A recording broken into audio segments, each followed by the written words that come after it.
From the Northway Bank Online Newsroom, I'm Gare McKenzie. This local and regional news update is brought to you by Northway Bank. Want a Northway Bank teller to keep in your pocket? There's an app for that. Now available for iPhone and Android. Download yours today. Northway Bank with 17 locations throughout New Hampshire. The people you know, the bank you trust. Member FDIC, equal housing lender. The Pittsburgh Pirates have selected Conway's Jeff Locke as the team's fifth starting pitcher for the upcoming baseball season. MajorLeagueBaseball.com reports Locke made the rotation yesterday morning as the Pirates cut 9 other players to make it down to a 25-man roster. Writer Tom Singer says Locke was the, quote, step.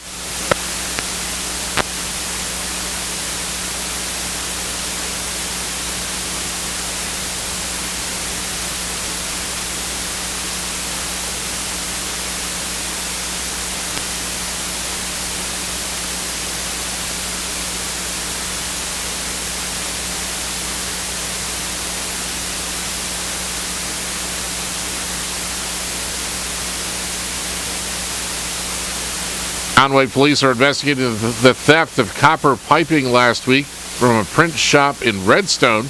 Lieutenant Chris Purley says several officers responded to Redstone Graphics on Eastman Road shortly before 11 o'clock Friday morning after the owner of the building reported a break-in.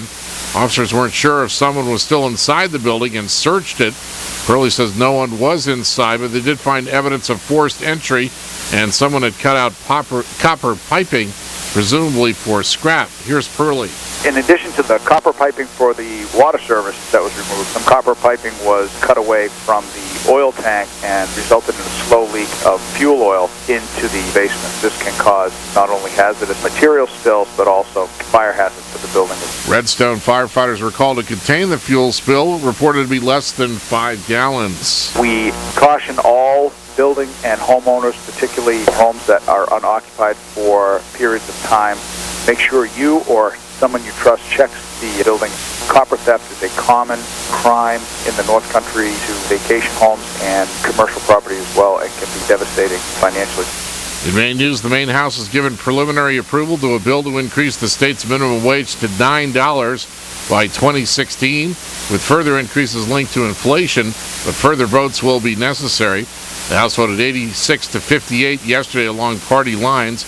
Maine, where the current minimum wage is $7.50 per hour, is one of more than a dozen states that have minimum wages higher than the federal minimum of $7.25.